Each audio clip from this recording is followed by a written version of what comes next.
Who are my close friends? The real ones. The ones who stick around when it matters most. Maybe the better question is, would I be close friends with myself?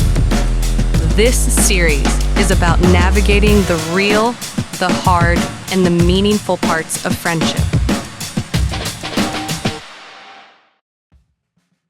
Hey BC Boom family, it's Gerlisa and I welcome you to the month of August, and I believe that this month is going to be a month full of divine transformations and so many great things that's going to happen this month that's going to help us finish the rest of the year and set us up for 2026 to be the most prosperous year that we have ever seen. So I'm so excited about it. So recently I did a study on serving, and there's a scripture that talks about taking on the mindset to serve instead of expecting to be served all the time. And I was studying the scriptures, and it was saying that that God gave us gifts, and those gifts we have are for the people that are around us.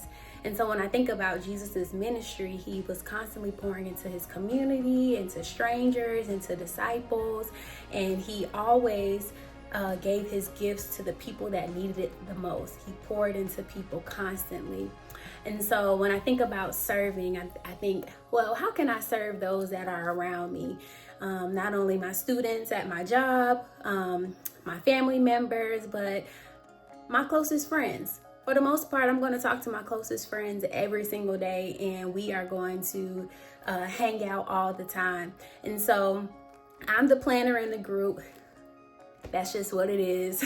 So anytime me and my friends hang out or anytime there's a trip, I'm always the one that's creating the itinerary, because it's just proven that we're going to have a good time if I create the itinerary. And so sometimes I have to step back and take on and just remember that this is the gift that God has given me, and I can serve my friends by using this gift. By allowing them to partake in this gift by creating an itinerary so that we can have a good time.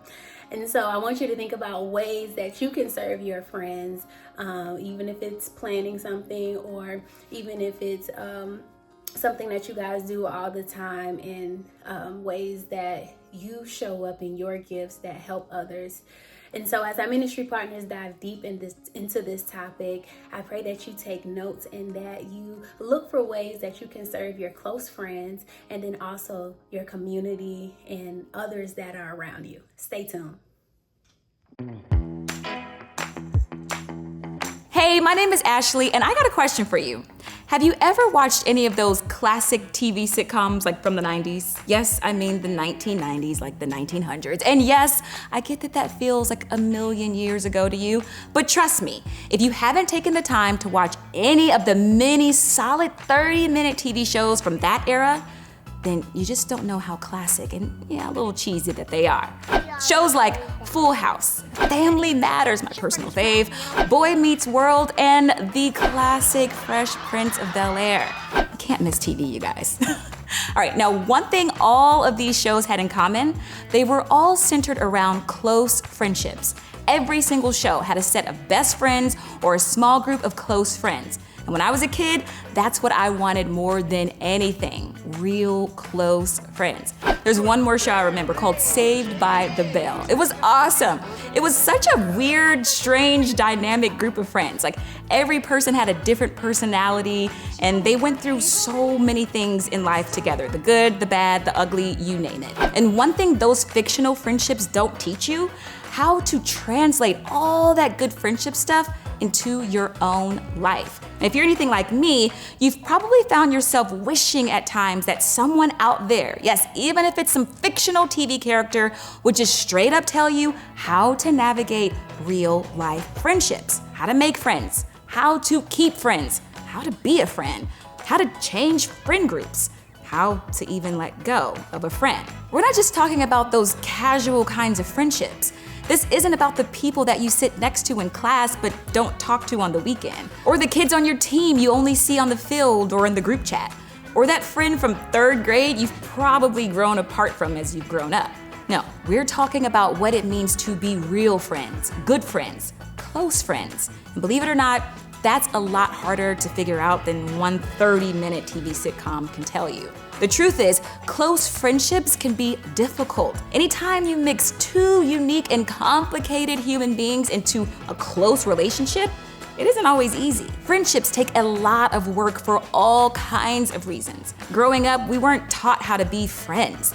Our parents, guardians, teachers, and other adults in our lives taught us how to behave, be polite, be kind, say thank you, work hard, and mind our manners. They probably even encouraged us to make friends at school or be kind to the kids in the neighborhood or even invite people into our circle. But at the end of the day, they didn't explain what being a close friend to someone actually looked like. And with that, so many of our friendships are usually formed by default. At least while we're in school, our friendships just sort of happen. If someone in your class or on your team or in your neighborhood and we get along with them really well, then we become friends.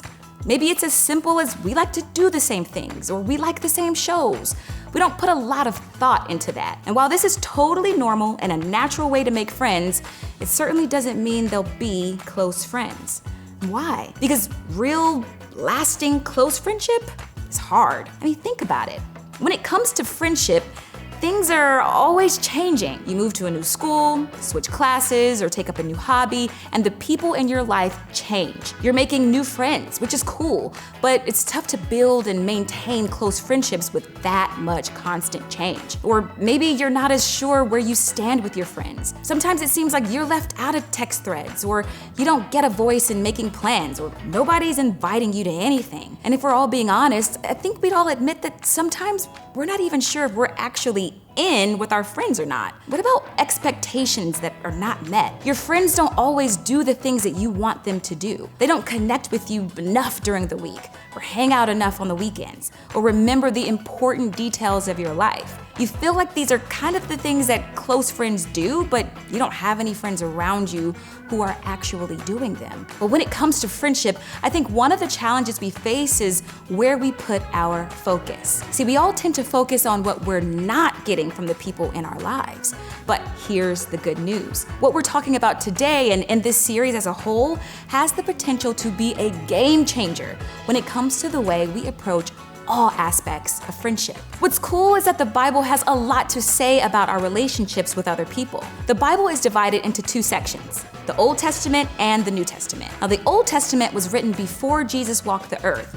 And while the New Testament consists of the books that account for the time Jesus walked and lived on earth and beyond. The first 4 books of the New Testament are called the Gospels, and they are accounts of Jesus' life when he lived among us. One of the Gospels was written by the disciple John, who was a very close friend to Jesus and who a lot of people think was just a teenager or in his early 20s when he followed Jesus. And at one point, John wrote about a very serious moment in Jesus' life. It took place right before Jesus would be arrested and sentenced to die on the cross. And while his disciples had no idea what was about to happen, Jesus knew what was approaching. And with that in mind, Jesus gathered his friends together for one last meal. Considering what was ahead for him, Jesus could have been looking around the table at his friends and thinking, what are these guys gonna do for me when all of this happens? Are they gonna prove that they're my close friends? But that's not what Jesus did. Instead of waiting to see how his friends would respond to him, Jesus decided to take the first step. Instead of being reactive,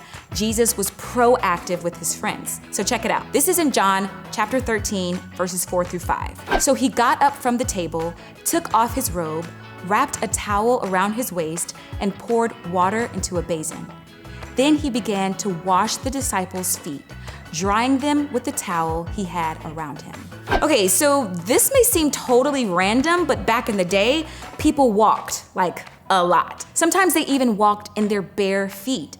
Now, there weren't sidewalks and paved roads. No, we're talking about trudging barefoot in the dust, sand, dirt, sweat, and who knows what else. Simply put, nobody's feet were clean, not even a little bit.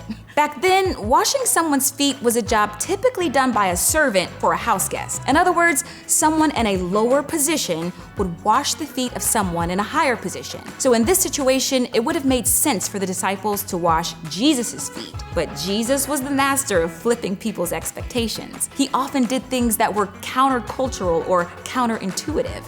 And this was no different. Jesus demonstrated to his disciples what close friendship really looked like. He took the first step. He didn't wait on someone else to do what he wanted them to do. He served them. He did it for them to model the kind of friend that he wanted them to be to other people. In fact, in a different gospel, Luke records Jesus as saying something that's pretty good advice when it comes to friendship. Check this out. Luke chapter 6:31 says, "Do to others as you would like them to do to you." In other words, Jesus is saying that when it comes to relationships, we need to be proactive. We need to treat our friends the way we want them to treat us. This is so difficult to do, right? Usually we take the opposite approach. We react. We treat people the way they treat us. We respond to how they make us feel. If someone makes us angry because they aren't meeting our standard of friendship, we treat them with anger. If someone leaves us out of a group text, you better believe that we'll leave them out of the next group text. If someone repeats what we've shared with them privately, you know our next step is to start spreading their business around too. Oof. But that is not the way we want our friendships to work, is it? We want our friends to value us, include us, notice us, and be kind to us. We want to feel important to our close friends. And we don't want them to pay us back evenly for every mistake that we make. We want them to be patient with us, show us grace, and offer us forgiveness. Think about what Jesus said in the language of our world today. What if I text others as I would like to be texted? What if I invite others as I would like to be invited? What if I talk to or about others as I would like to be talked to or about? What if I forgive others as I would like to be forgiven? What if I listen to those as I would like for them to listen to me? What if I post about others on social media as I'd like to be posted about? Listen, Jesus could have made all his friendships about him. He was the leader after all. He had the highest status and position in the group.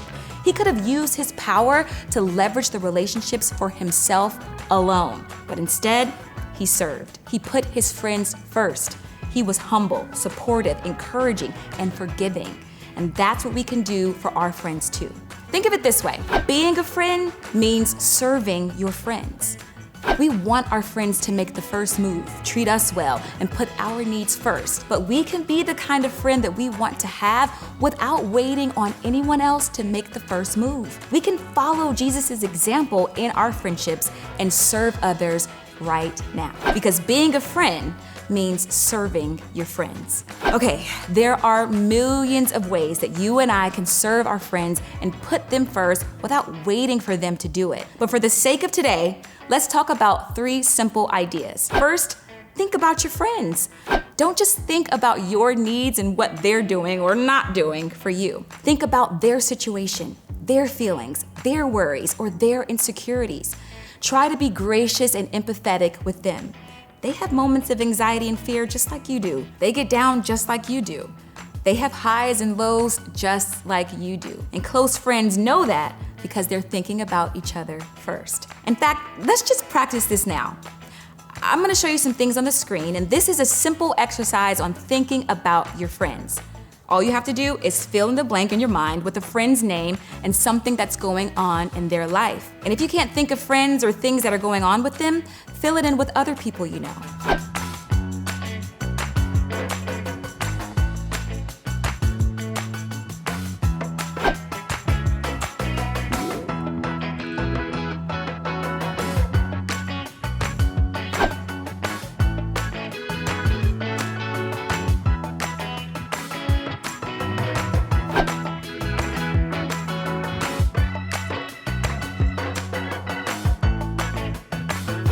Listen to your friends. Ask questions about the things that are important to them. Try to really listen to the answers.